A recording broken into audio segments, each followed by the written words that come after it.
Stunning look inside the CIA's hacking capability, seemingly straight out of a Jason Bourne film. WikiLeaks calls it the, quote, largest ever publication of confidential documents from the CIA. Documents they claim are from the CIA Center for Cyber Intelligence that reveal the methods the spy agency uses to gather information on targets without them knowing. Among them, turning household items such as computers or smartphones or a Samsung smart TV into surveillance tools, turning your own electronics into spy devices, even when they're powered off. The CIA hackers are apparently able to bypass encryption on popular communication applications such as WhatsApp or Signal or Confide by hacking the smartphones the apps run on and collecting the data before the encryption is applied.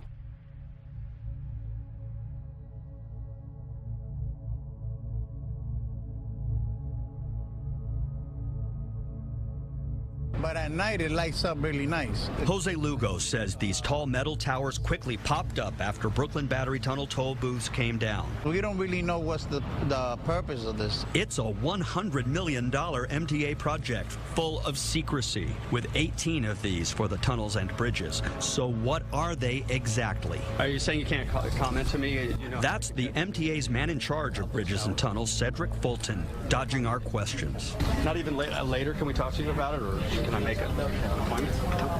Some MTA board members, including New York City Transportation Commissioner Polly Trottenberg, say they know too little about the towers, even with about half the money spent and some of the towers up. A lot of the board members felt like they didn't have all the details they would have wanted, myself included. Residents who say they suspect there is much more going on with these towers than meets the eye wonder, will they ever know what's going on inside them?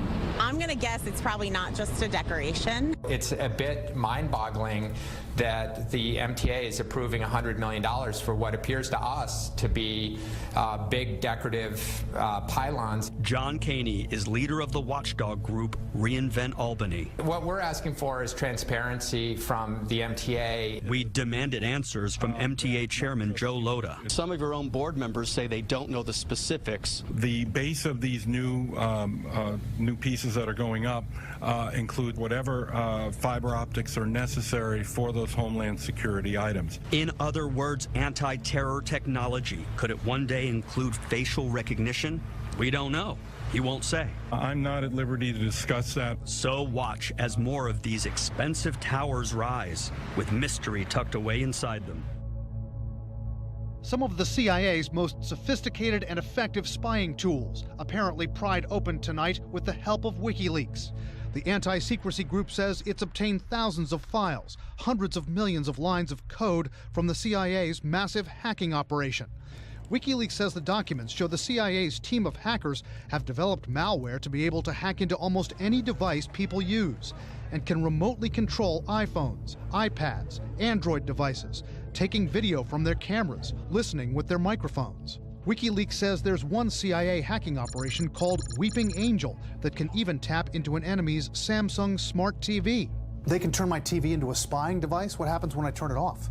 When you turn it off, it's not actually off. A lot of people remember the little red light. Right. That means there's still a computer in there, and it's listening for the remote to call back again to turn on. Otherwise, it wouldn't be able to do so. So what the CIA can do is they can latch into that, and even when the TV is off, they can still listen to the microphone that's in the television. They call this fake off. WikiLeaks says CIA hackers can bypass encrypted messaging apps like Signal or Telegram just by cracking the phones themselves. According to WikiLeaks, the CIA explored the possibility of hacking into the software of modern cars. It can be accessed from outside and perhaps taken control of. And this can let you do a whole lot of things, from playing the music to taking control of the car entirely and crashing it if you want to assassinate somebody. Kind of like the Matrix, except the agents are with the NSA and British intelligence, and their targets are terror suspects. We learned today that government spies have reportedly been infiltrating the virtual worlds of online video games like World of Warcraft and Second Life. Now, the Xbox Live Console network has more than 48 million players. How many people possibly were unknowingly playing with spies? All of them? It's a great question, and potentially, yes. We have a great deal of difficulty determining precisely how many people's online gaming communities were infiltrated, or what the real exposure was. It's not as simple as asking someone, lol guys, who's seen LQ lately. They're really cool, but they are selling so fast we couldn't even buy an Amazon Echo. We had to borrow one. Here's a Google Home. Now police in Bentonville, Arkansas hope Alexa can help solve a real-life whodunit. But Amazon is saying no to a warrant seeking electronic data in the form of audio recordings, transcribed records, text records from an Echo inside a home where a murder may have been committed. When you buy one of these things, even if it's not on, it's on and it's listening. It is always on, always listening, no matter what you're saying or what you're doing. In a 2009 interview with the longtime CEO of Google, Eric Schmidt, who, when asked about all the different ways his company is causing invasions of privacy for hundreds of millions of people around the world, said this. He said, if you're doing something that you don't want other people to know, maybe you shouldn't be doing it in the first place. Now, there's all kinds of things to say about that mentality. The first of which is that the people who say that privacy isn't really important, they don't actually believe it. And the way you know that they don't actually believe it is that while they say with their words that privacy doesn't matter, with their actions they take all kinds of steps to safeguard their privacy. The very same Eric Schmidt, the CEO of Google, ordered his employees at Google to cease speaking with the online internet magazine CNET after CNET published an article full of personal, private information about Eric Schmidt, which it obtained exclusively through Google searches and using other Google products. This same division can be seen with the CEO of Facebook, Mark Zuckerberg, who in an infamous interview in 2010 pronounced that privacy is no longer a, quote, social norm.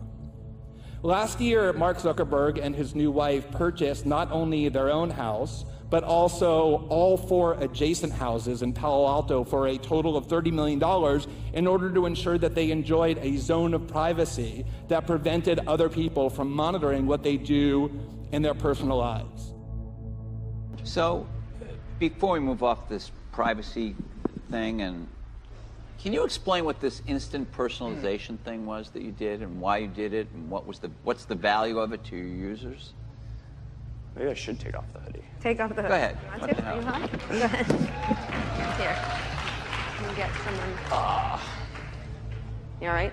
Yeah. This is a great moment in internet history. What? You all right? What are we gonna do with the mic? Put it on your... All right. Put it on the collar of your t-shirt. Do you want some? You need some help? No, I'm good. All right. Okay. Mark? Sorry about Sorry about being warm, Mark. No, it's... We're not even yelling at you. Yeah. Yet. We're not going to yell at you. No, of course not. That is a warm hoodie. Yeah, no, it's a thick hoodie. It's a company hoodie. We print our mission on the inside. What? Oh my really? God, the inside of the hoodie, everybody. Take a moment. What is it? Making the world more open and connected. Oh my God, it's like a secret cult. Look at that, making the world open and connected, stream graph platform, and this weird symbol in the middle that is probably for the Illuminati. So this is from the company that wants to know you even better than you know yourselves. Amazon wants to get your delivery, your next one, right to you. The online giant is launching a new service called Amazon Key. It allows customers to give service providers and delivery people temporary access to their home. If the cloud is the thing that keeps me from having someone come into my home or not with the smart lock like this, what happens if the cloud gets hacked? Well, you know, I can tell you that privacy and security is the most important thing that we're working on at Amazon. So all of the devices are encrypted. Some people are going to be skeptical about the idea of a stranger going into their home. Amazon is really focused on safety and security. All of these drivers are the same drivers that you know and trust to deliver your Amazon packages today.